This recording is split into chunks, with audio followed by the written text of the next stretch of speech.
بسم الله الرحمن الرحيم والصلاة والسلام على سيدنا ومولانا محمد وآله وأزواجه وذريته أجمعين. We are going to look at the meaning of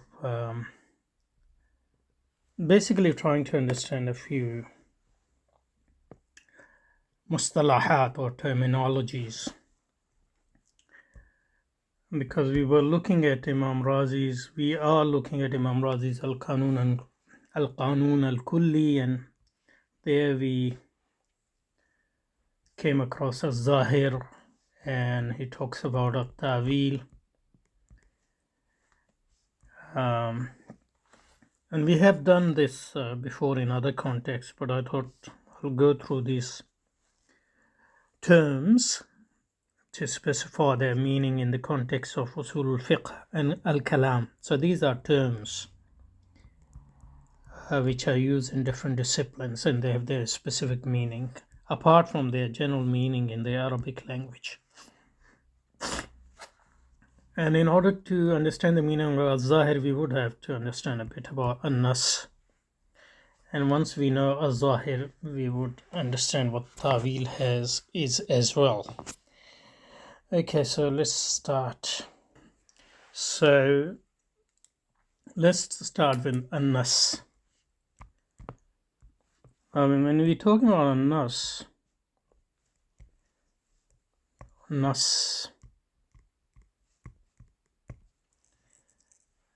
we should differentiate between terminologically. Nas has specific meaning, specific or particular meaning, and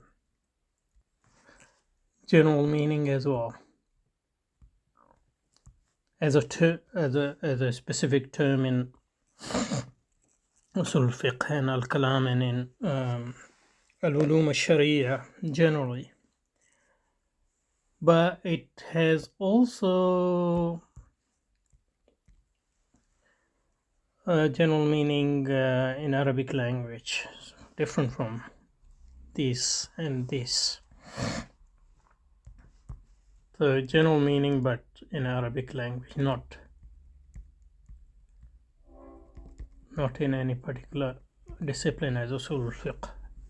So we are interested in here, but we will make mention of this and this as well to just allude to the fact that you have to see from the context what people are talking about. So people might be talking about, when they say nas, this or this, or they might be saying this. Okay, but we are interested in this one. This is specific meaning of a nas in Usul al-Fiqh and al-Kalam. So let's start with a nas. We'll call this 1 and 2, and this we'll call 3. So a nas in this first meaning, which is our main, an-nas, noon, sod, an-nas 1.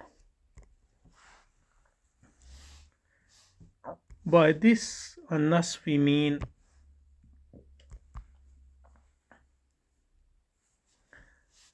al-lafz, a word, الذي لا يحتمل in Arabic language إلا معنى واحد، إلا معنى واحد.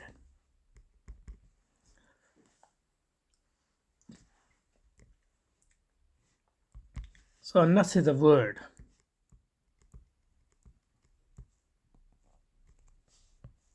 in Arabic, which obviously we're talking about Arabic language, which can't have more than one meaning. So its meaning is one. Some words have two meanings, like bank. So you might be talking about the bank, the financial institution, or the bank of a river, but that won't be a nas. That would be more like a zahir or something similar. Actually, not even zahir bank. that would be mujmal. We'll come to that. So An-nass is a word which doesn't have more than one meaning, and that one meaning is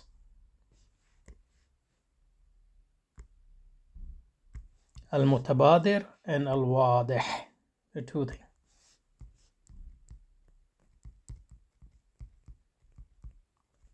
So the meaning is clear, that there's no ambiguity as to its meaning. When you hear that word, when a person who understands classical Arabic hears that word, it doesn't have any ambiguity in him or her understanding. So its meanings are clear. And al-mutabadir, they are immediate. So here are some of the characteristic of An-nass in this first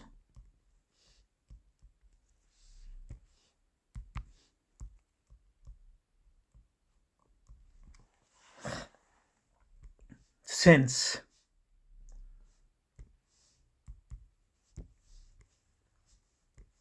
Only one possible meaning.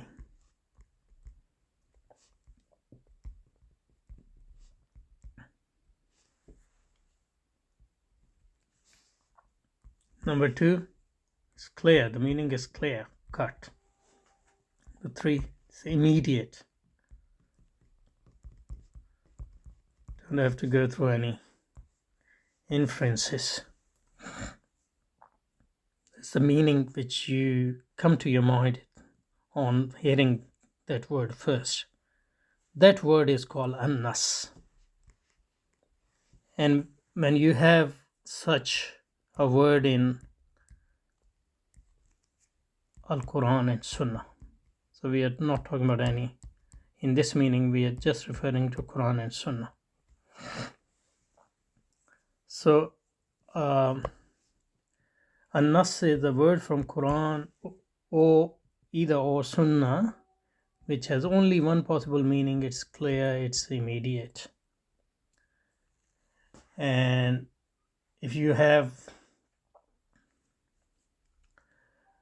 such a word, that word and its meaning is hujjah. It's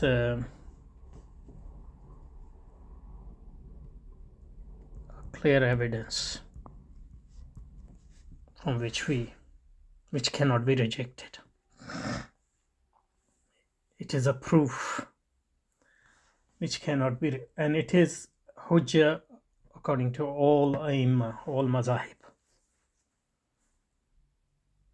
You can't reject a nas. You can't try to reinterpret it or do a ta'wil of it. Ta'wil doesn't belong to a nas. Nas by its very meaning doesn't require interpretation. And obviously the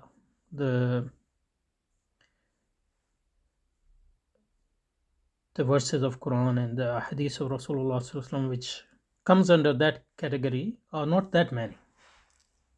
So whatever is proven by a nas, there can't be any difference of opinion on that. And going against a nas clearly, it might take a person outside the fold of Islam, depending on other factors, obviously. So the difference of opinion of mujtahideen doesn't relate to a nas. That difference of opinion arises because there are a lot of Quran and Sunnah which is not a nas in that sense, in this first sense.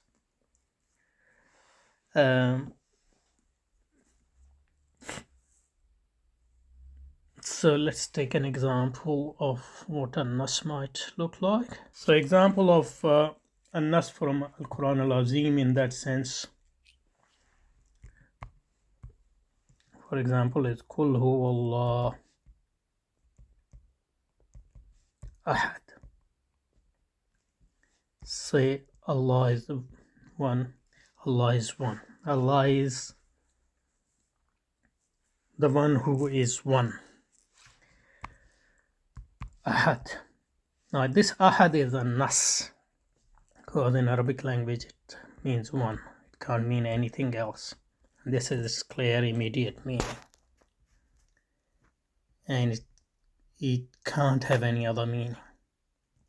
So for example, if Christian had this principle, they wouldn't have tried to interpret one as three in one or one in three, because one is, in Arabic language as in English language, is nas. It doesn't accept any other meaning. So that's the example of a nas. So when we say Kul Huwallahu Ahad, Allah is one, case closed. No, you can't. If somebody say 1.5, 2, 3, that's all garbage. No need for interpretation. No, not just need. No, interpretation is not legitimate when there's nas, because interpretation are meaning here in the sense of ta'wil.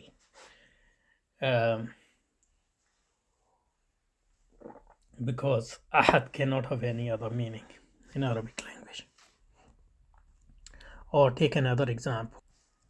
Another example is from Surah Al-Jumu'ah. Allah subhanahu wa ta'ala says, إذا نودي للصلاة من يوم الجمعة الصلاة من يوم الجمعة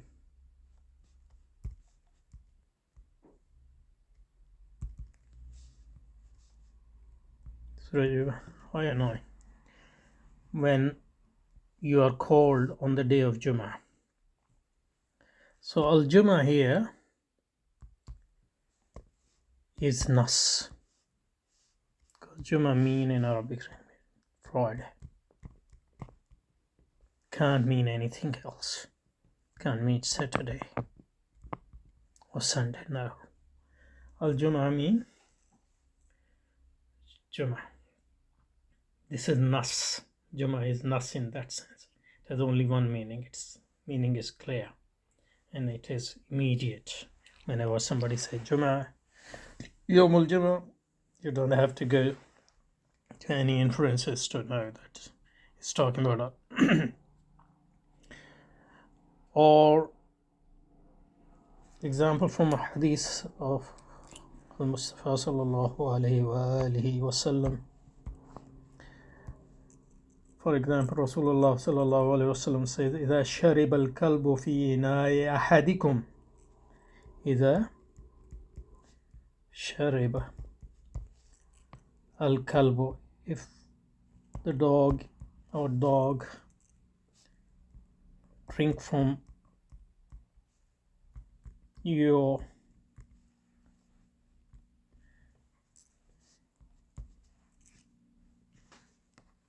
utensils, فليغسله, so you should wash it.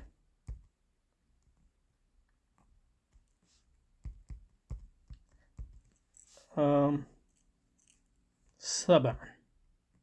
We're not talking about this hadith as a whole because there's a lot of debate about it, but here Sab'an is nas. Saba mean in English language, Arabic language 7. It's nas. Saba is nas. 7 cannot mean 7.5, 8, 9. It is 7. So this is what we mean by nas when we talk about it in its specific meaning in usul fiqh or al-kalam and related Islamic discipline. Now, nas has general meaning in Islamic terminology, which is not our purpose here, so we will just allude to it, just nas in the second meaning, more general sense, but it's still specific in the sense that it is a terminological sense. Nas, when we say nas, mean text or any word from Quran and Sunnah, anything. It doesn't have to be that is specific nas. So in that sense, a nas will include any word from Quran, whether it is an-nas or zahir or mujmal or mufassal, wadih wa dalala. So all ayat of Quran and sunnah are nas in that sense. So depending on what you are meaning by, so nas in the second sense is not always al-hujjah. Al-hujjah is a hujjah in the sense of the overriding hujjah, because Quranic hadith can be mujmal, Quran or hadith can be mujmal. In that sense, you have to, there is always a zahir, as we will see. And then there is a third and more general sense of an-nas. So that would be an-nas in the third sense.